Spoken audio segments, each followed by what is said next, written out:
Il est le roi d'Israël. Il est le roi de la justice. Il est le roi de tous les âges. Il est le roi des cieux. Il est le roi de la gloire.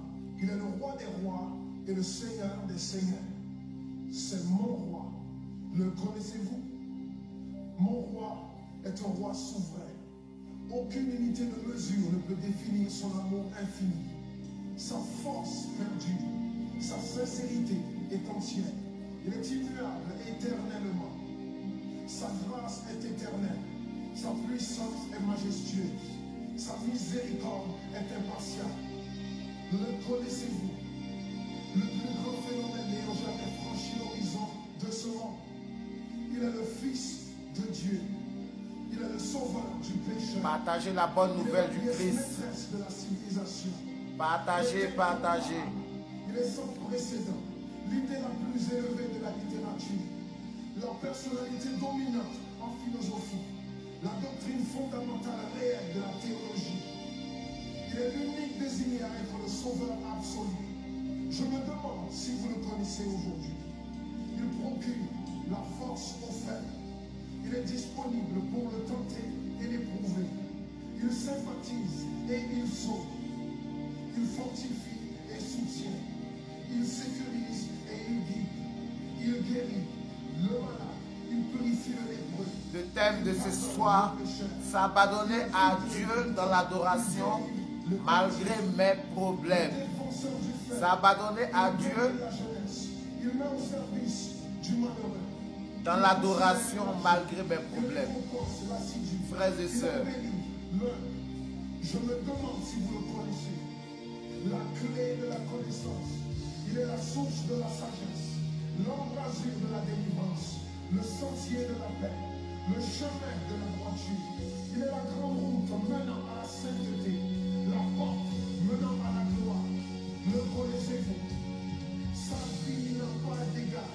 Sa bonté est sans limite. alléluia, Sa miséricorde durera toujours. alléluia, Son amour ne change pas. alléluia, Sa parole. Suffisant est sa grâce. alléluia. Son règne est vertueux. Son joug est léger. Léger. Son fardeau est léger. J'aimerais vous le décrire. Il est indescriptible. Il est humainement incompréhensible. Il est invincible. Il est irrésistible. Impossible pour vous d'éliminer de vos pensées. Vous ne pouvez échapper de vous-même. Vous ne pouvez survivre sans lui, ni vivre sans lui. Les pharisiens ne pouvaient le supporter. Sans contrefaçon, ils ne pouvaient pas l'arrêter. Tu es merveilleux, Seigneur notre Dieu. Tu es merveilleux. La mort ne pouvait pas le gérer. Alléluia, Pour le tombeau de l'Euroténie. alléluia. Oui, c'est mon roi. C'est mon roi. C'est vraiment mon roi. Oh, quelle joie de pouvoir se retrouver ce soir. C'est une grâce parce qu'en ce moment, il y a d'autres qui ne sont plus. Il y a d'autres qui sont malades. Il y a d'autres qui sont couchés dans les lits d'hôpitaux. Mais Dieu nous fait la grâce de se retrouver ce soir pour partager la bonne nouvelle qui est la parole de vie. Frères et sœurs, je vous invite à faire l'état de conscience dans notre vie, que tu sois chrétien ou chrétienne, de pouvoir regarder de plus profondeur de notre âme, de notre esprit, durant tout le long de cette journée ou de cette semaine, les actes que nous avons posés, qui ne confessent pas le nom de Dieu, que Dieu dans sa bonté et de sa miséricorde nous aide à pouvoir abandonner ce péché, que Dieu même nous façonne, que Dieu nous brise, que Dieu nous vienne en aide, parce que nous-mêmes, avec notre propre force, nous ne pouvons rien faire de lui. Ô frères et sœurs qui ne connaissent pas le Christ, n'endurcis pas ton cœur, car la mort rôde autour de nous. Ça sera trop tard lorsqu'on sera couché dans le cercueil. J'attire votre attention pour que vous cherchiez la face de Dieu. Dieu n'a pas besoin que tu te convertisses. Dieu veut que tu viennes à lui. Lui se chargera de te transformer. Frère, Jésus t'aime. Arrête la masturbation. Arrête l'avortement. Arrête l'hypocrisie. Arrête l'alcool. Arrête la cigarette. Arrête l'homosexualité. Arrête la perversité. Arrête l'adultère. Arrête le vol. Viens en Christ. Quel que soit l'état dans lequel tu es, Dieu t'aime dans la façon que tu es. Dieu t'aime. Lui seul sait pourquoi tu es comme ça. Pour qu'il puisse te transformer, frappe à la porte de la bonne nouvelle qui est Jésus-Christ. Cherche les hommes de Dieu, les diacres, les prêtres, les évêques, les pasteurs, tous les grands serviteurs de Dieu, les évangélistes, les religieux, religieuses, tous ceux qui sont à la disposition pour prêcher la bonne nouvelle, pour que ces personnes-là puissent t'accompagner spirituellement, afin que tu puisses avoir une rencontre sincère avec notre Sauveur qui a donné sa vie à la croix dont nous avons célébré la fête de Pâques.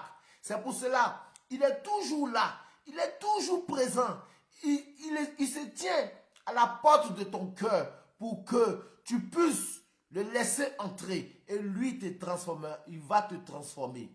Sois béni, que tu n'endurcis pas ton cœur. Dans les quatre coins de ce monde, que toute personne qui écoutera cette vidéo, qui ne la garde pas pour lui, mais plutôt qu'il puisse la partager au maximum dans ses contacts, il puisse aider les gens qui souffrent, il puisse aider les gens qui sont en détresse, il puisse aider les gens qui en ont besoin de soutien spirituel. Parce que dans la vie, seuls nous ne pouvons pas nous accompagner. Nous avons besoin des mentors, nous avons besoin des frères en Christ, nous avons besoin des sœurs. C'est pourquoi la parole de Dieu nous a dit, allez partout dans le monde. Je vous envoie prêcher la bonne nouvelle. La Bible nous dit, là où un ou deux sont réunis au nom du Christ, Christ est parmi nous. C'est par son esprit ce que nous œuvrons pour lui, non pas par notre ego, mais c'est l'esprit de Dieu qui se manifeste. Soyez bénis. Et le thème de ce soir, c'est s'abandonner à Dieu dans l'adoration malgré tous nos problèmes. S'abandonner à Dieu dans l'adoration malgré tous nos problèmes. Nous allons lire dans le livre de Matthieu, Matthieu 6, à partir du verset 25. La Bible nous dit, c'est pourquoi je vous dis, ne vous souciez pas pour votre vie, de ce que vous mangerez, ni pour votre corps, de quoi vous le vêtirez. La vie ne vaut-elle plus que la nourriture et le corps plus que les vêtements? Je m'arrête à partir du verset 25. Nous allons continuer. Vous voyez, on dit la parole de Dieu est vie et esprit. La parole ici nous interpelle, nous qui nous soucions des choses vaines. Dieu nous dit dans sa parole que l'homme ne se nourrit pas que de pain, mais de toute parole qui sortira de la bouche de Dieu. Donc la première des choses, la source fondamentale d'un enfant de Dieu qui a reçu le Christ, c'est de méditer la parole de Dieu. La nourriture, c'est un truc substantiel. Dieu te donnera cela. Il te donnera. Il te donnera. Mais ce qui peut te donner du carburant spirituel, peut te donner une fondation, peut te donner la force, c'est de méditer la parole de Dieu. Méditer la parole de Dieu dans toutes circonstances. Parce qu'un chrétien qui prie et qui n'a pas la fondation de la parole de Dieu est vaine. Bien vrai que la prière, c'est demeurer dans la présence du Christ. La parole, c'est nous éviter les pièges du malin. C'est deux choses différentes. C'est comme on dit, moi j'ai la foi et toi tu as les œuvres. La foi sans les œuvres, elle est vaine. C'est deux choses qui vont ensemble. Donc cette parole nous interpelle. Ne nous soucions pas de ce que nous allons manger, mais plutôt de la parole de vie qui nourrit l'âme et l'esprit. Parce que cette parole-là, je vais vous faire comprendre quelque chose. Jésus nous a donné plein d'exemples dans la Bible pour la parole qui est source de vie. Lorsque Jésus jeûna 40 ans, poussé par l'Esprit Saint dans le désert, Jésus-Christ a jeûné et prié. Jésus-Christ a jeûné et prié.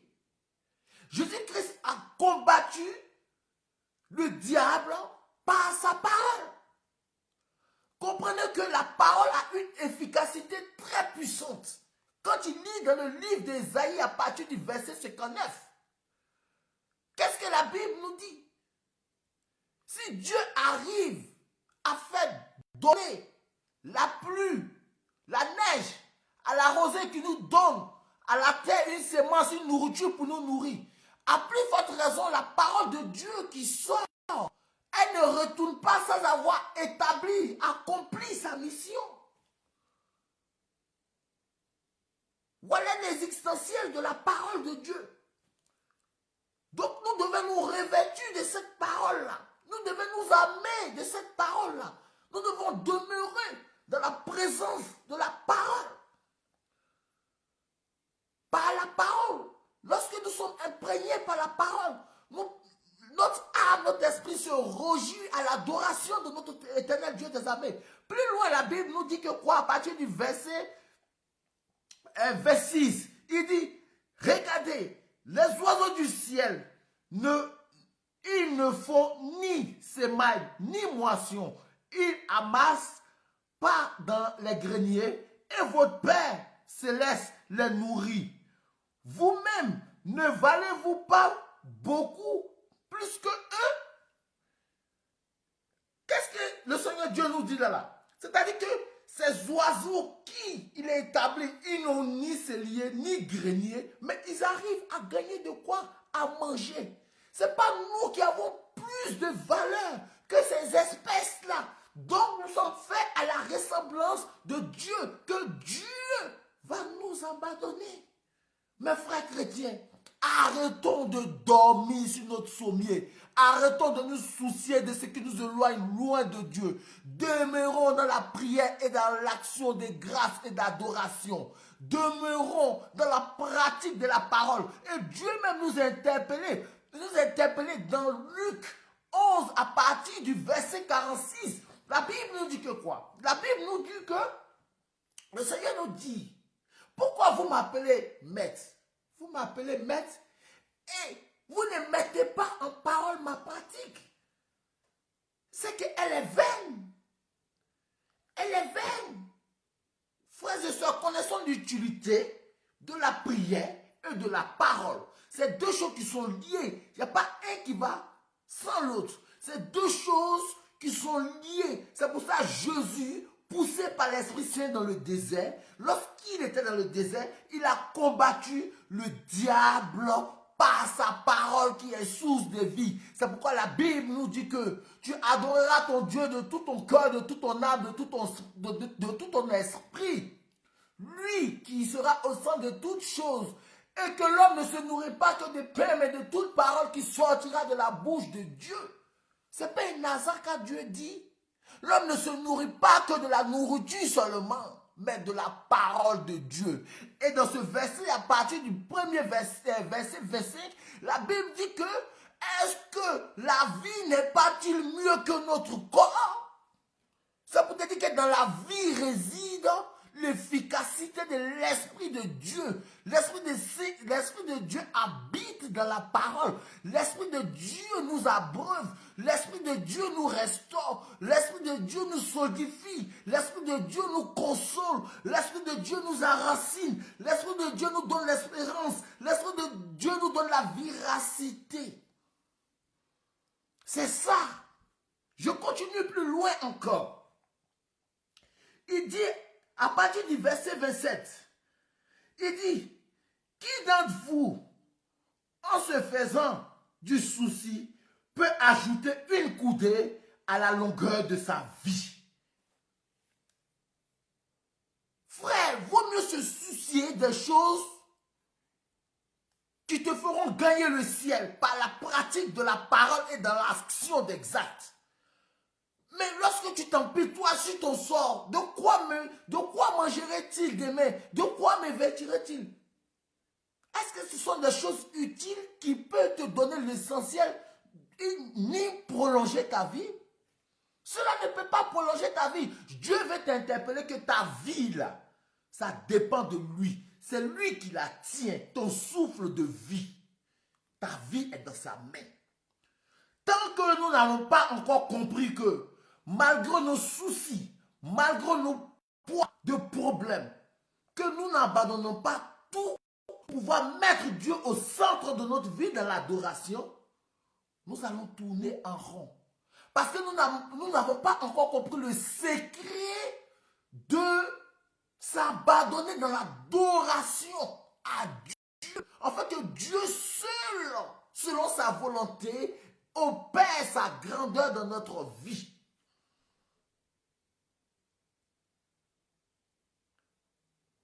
Tant que nous n'avons pas encore compris que nous devons tout abandonner, demeurer dans la présence de la prière qui nous aide spirituellement à éliminer tout radical libre de notre vie et que la parole de Dieu est une arme qui nous aide à pouvoir éviter les pièges du malin. C'est deux choses qui s'unissent et qui donnent une fondation spirituelle. C'est pourquoi Dieu fut les hommes premiers, poussés par l'Esprit Saint en jeûnant 40 jours dans le désert, tenté par le diable, il a convaincu, il a abattu le diable par sa parole qui est source de vie. C'est pourquoi on dit la parole de Dieu est source et vérité. La parole de Dieu nous donne la vie. Ce ne sont pas des paroles en l'air. C'est pour te dire que dans la parole de Dieu demeure l'Esprit Saint. Tant que tu n'as pas encore compris cela, mon frère, tu vas tourner en rond. Plus loin encore, la Bible nous dit encore, à partir du verset 28, au sujet des vêtements, pourquoi se fait tant de soucis? Observez comment poussent les lits des champs. Ils ne travaillent pas. Ils ne filent pas. Vous voyez cela? Ça veut dire que quoi? Nous nous soucions des choses qui sont futiles. Que plutôt de chercher comment demeurer dans la présence avec Dieu, dans les actions de grâce, d'adoration, des cantiques, méditation de la Bible, marcher dans la conformité de la parole, à demander à Dieu de nous venir en aide et que tout le reste nous soit donné par-dessus tout, parce que la Bible dit que contemplez les choses d'en haut avec que tout vous soit donné par-dessus. Frères et sœurs, il n'y a pas de potion magique.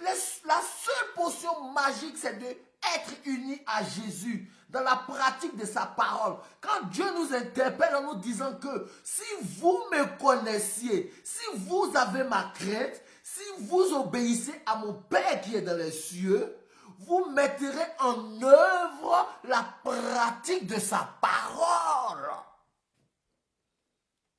Frère, la pratique de la parole, c'est adorer Dieu dans toute sa splendeur.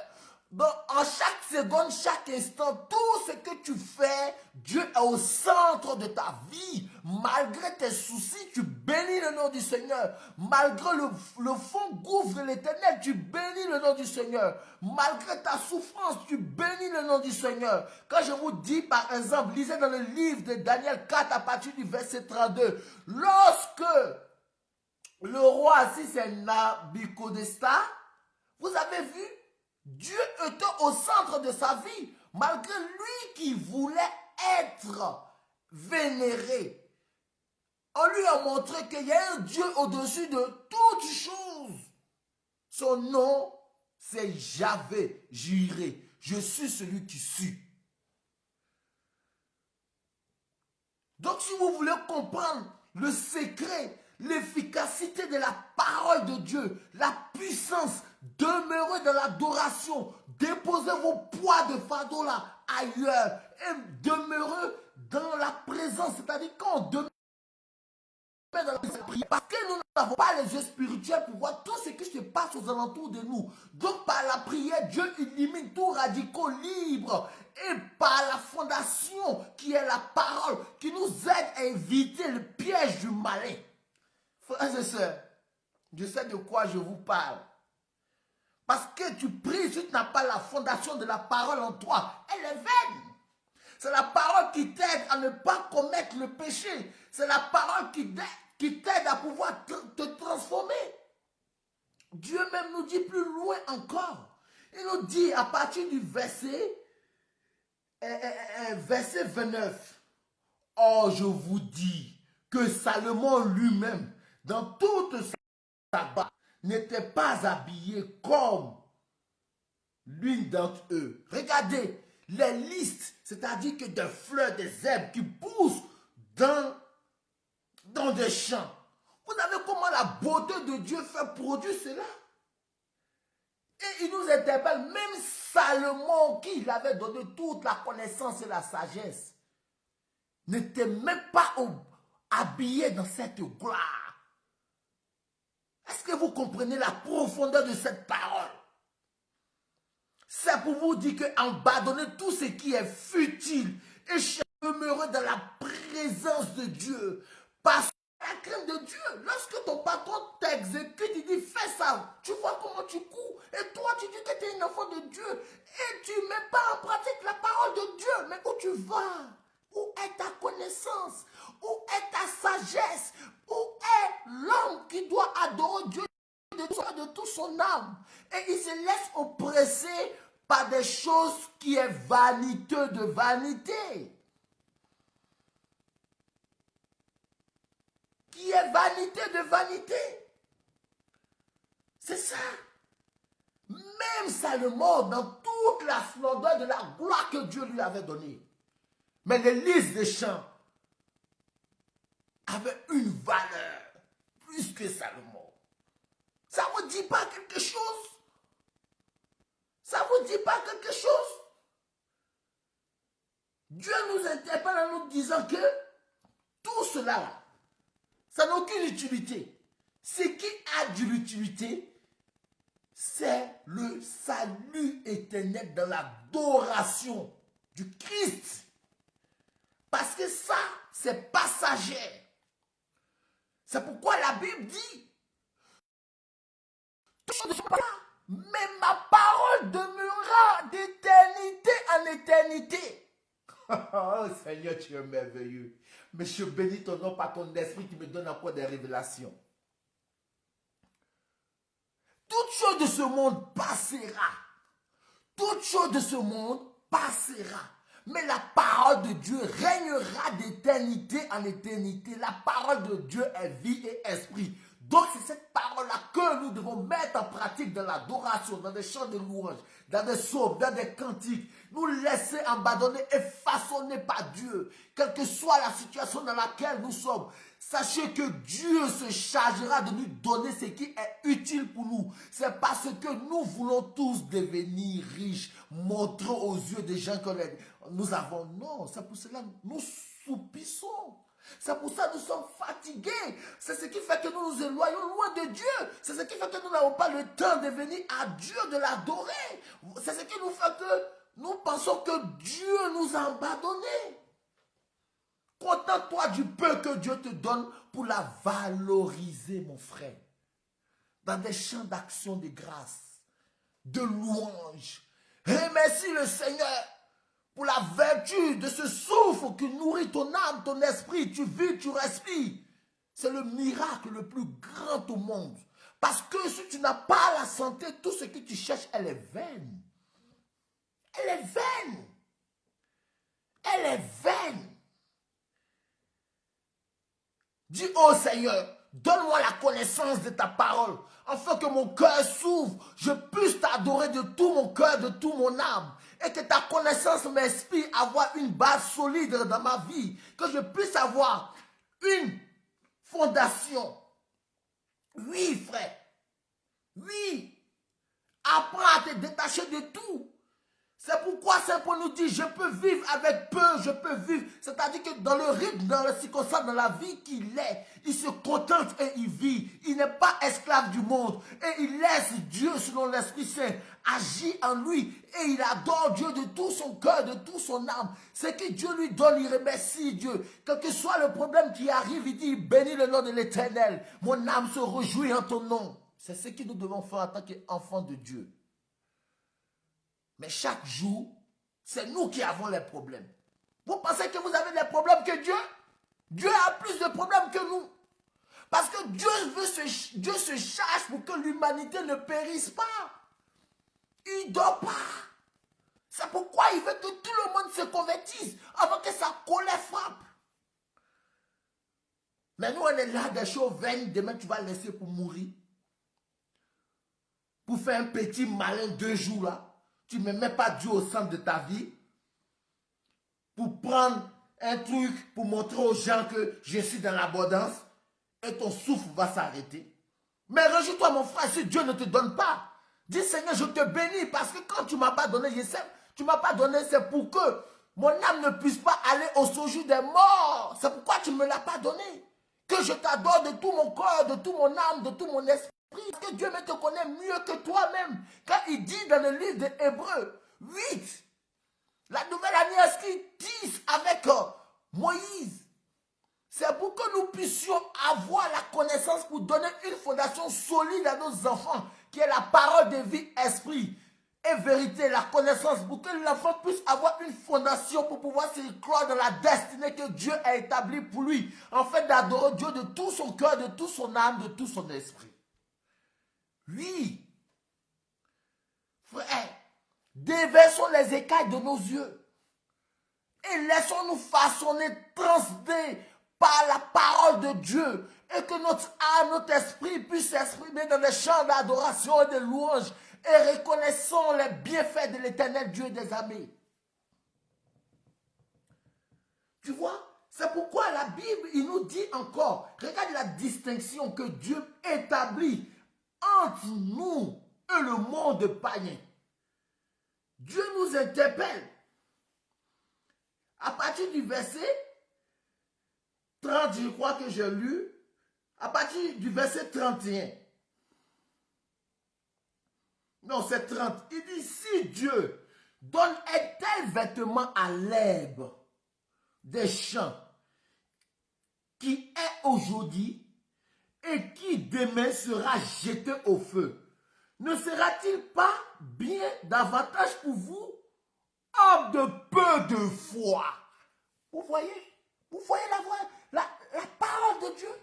Nous sommes des hommes de peu de foi parce que nous nous soucions des choses futiles. Ok, la foi, qu'est-ce que la foi te dit? La foi te dit que tu as confiance en Dieu. Tu adoreras Dieu de tout ton cœur, de toute ton âme. Parce que tu vis pour Dieu, tu respires pour Dieu, tu œuvres pour Dieu, tu manges pour Dieu, tu travailles pour Dieu, tu te maries pour Dieu, tu rends la gloire pour Dieu. Pour tous ces bienfaits. Hommes de peu de foi que nous sommes.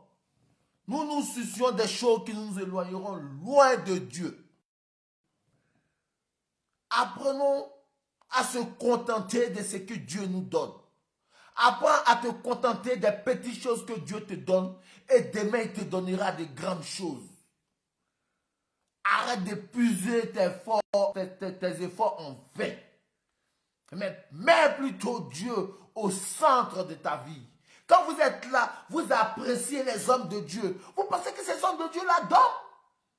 Ils ne ferment pas ses paupières comme David le disait. Je ne fermerai pas mes paupières tant que je n'ai pas trouvé une place pour déposer, pour créer la demeure de l'Éternel. Lors de l'âge de l'alliance. C'est ça on dit. Adorer Dieu, aimer Dieu, se nourrir de Dieu, dormir Dieu. Mais nous, quand on a un petit problème net, ou bien on nous est chassé d'une petite entreprise, ou bien aujourd'hui, on a résilié mon contrat quelque part, ou bien aujourd'hui mon club dit il ne veut plus de moi, ou bien on m'a dit que ma femme m'a quitté, c'est fini. On s'écroule. apprenons à nous détacher des choses. Apprenons à tuer les envies vaines dans notre vie. Apprenons à laisser Dieu établir une vie meilleure pour nous dans sa destinée. C'est pourquoi nous tournons en rond. Parce que nous ne prenons pas la peine d'écouter ce que Dieu veut que nous fassions. Ne prenons pas la peine d'écouter ce que Dieu veut que nous fassions. Parce que Dieu nous parle tous les jours. Dieu aime celui qui chante des chants d'action de grâce. Dieu aime celui qui a des chants de louange. Ce n'est pas seulement Seigneur, je veux. Seigneur, non. Pas des actions de grâce et de louange. Tu n'as pas besoin d'une belle voix pour remercier l'Éternel Dieu des armées. Tu n'as pas besoin d'avoir une voix de chantre pour dire merci à ton Dieu. Tu n'as pas besoin d'avoir une voix pharaonique pour pouvoir dire merci au Seigneur. Selon l'esprit qui t'anime, l'Esprit Saint, chante à ton Dieu les chants d'adoration. Prie ton Dieu par des chants de cantiques. Prie ton Dieu par la parole. Vis en action et en pratique dans la conformité de la parole de Dieu. Tu verras si tu ne seras pas élevé. Parce que Christ est mort pour que toi tu sois élevé. Christ est rendu pauvre pour que toi tu sois riche. Christ est rendu humble pour que toi tu sois élevé, mon frère. Tout ça, il a fait, c'est pour te donner une place existentielle de ce monde physique. Mais tant que tu n'as pas compris cela, tu vas tourner en rond. Tant que tu te braques parce que tu as des soucis, tu dis non, Dieu, il n'a qu'à attendre. Mais toi aussi, tu vas attendre. Le jour que tu dis Dieu n'a qu'à attendre, tu vas attendre. Mais le jour que tu dis Dieu, je marche avec toi. Dieu, je suis avec toi. Dieu, je suis uni avec toi. C'est là que tu vas comprendre que c'était le secret de la réussite qui était là. Parce que lorsque tu veux un Dieu au centre de toute ton activité, de toute ta vie, voilà où Dieu délie tous les liens qui étaient enchaînés. Il délie tout cela, il coupe tout cela. Parce qu'il a compris que tu l'aimes de tout son cœur, de toute ton âme, de toutes tes entrailles, de tout ce qui vit en toi. Loue le Seigneur. Là, mon frère, tu ne vas jamais faire échec avec Dieu. Apprenons à adorer Dieu même lorsque nous sommes dans les difficultés. Apprenons à remercier Dieu même si rien ne va chez nous. Apprenons à adorer Dieu même si on n'a pas un pain dans notre maison pour manger. Apprenons à adorer Dieu dans ces circonstances. Parce que Dieu même là, il fera plus grand. Lorsqu'il dit à partir du verset 32, il dit, parce que chaque mot a un sens biblique, spirituel. Quand il dit tout cela, les païens le recherchent. Ça veut dire que quoi? Dieu veut connaître la distinction entre ses enfants et les hommes du monde. Si la Bible dit que il fait pleuvoir sur les bons comme les mauvais. Tout cela, c'est pour dire que tu ne dois pas être pareil avec un enfant du monde. Il doit avoir la distinction. Il doit avoir la différence. Parce que l'enfant du monde, lui, se soucie de ça. Parce qu'il est esclave de ça. Mais toi, tu es esclave du Christ. Et puis Christ établit ta vie. C'est pourquoi je dis chercher toujours le donateur plutôt que le don. Lorsque tu as le donateur en toi, tu n'as plus besoin de te soucier du don. Parce que le donateur vit en toi. Donc tout ce que tu fais, ça donne du fruit. Il est en toi. L'onction aussi toi. La puissance de Dieu demeure en toi. Parce que tu as compris que tu adores Dieu. Rien ne peut te branler. Vous lisez le livre de Job, mais vous n'avez pas compris ce que Job a fait. Job a gardé silence. Job a adoré le Seigneur malgré ses difficultés. Job était dans la présence de Dieu. Même poussé par ses amis dans la manipulation, il a dit non. C'est que je fais quelque chose qui n'a pas plu à Dieu. Donc que la colère de Dieu s'abat sur moi. Qu'est-ce qu'est l'homme pour pouvoir résister à Dieu? Et Dieu a trouvé que Job était agréable à ses yeux. Et Dieu l'a béni encore plus. Frère, réveille-toi.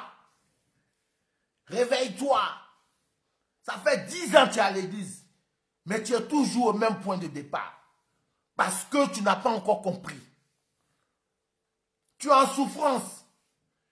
Unis la pratique de la parole et la prière ensemble.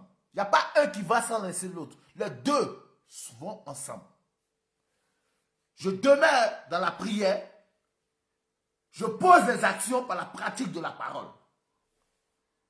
Tu verras si rien ne va pas bouger dans ta vie. Tu me diras si rien ne va pas bouger dans ta vie. C'est pour cela, il nous dit dans ce paragraphe 32, il nous dit que quoi? Tout cela, les païens le recherchent. Mais c'est que vous en avez besoin. C'est-à-dire Dieu, il sait qu'on en a besoin. Ça, c'est pas un truc qui... Ça n'a pas d'importance pour lui. Parce que lui, il donne. Tu l'aimes ou tu ne l'aimes pas. Il te donne parce que tu es sa créature. Mais Dieu veut connaître ses élus hors de la créature. Est-ce que vous comprenez ça? Nous tous, nous sommes la créature de Dieu, mais nous tous ne sommes pas appelés enfants de Dieu. On est appelé enfants de Dieu lorsque nous sommes dans l'action de la pratique de la parole, dans l'adoration, dans les chants de cantiques et de louanges, en demeurant dans la présence de la prière. Voilà la distinction entre nous et les hommes du monde. Lorsque tu as compris cela, voilà où Dieu t'élève.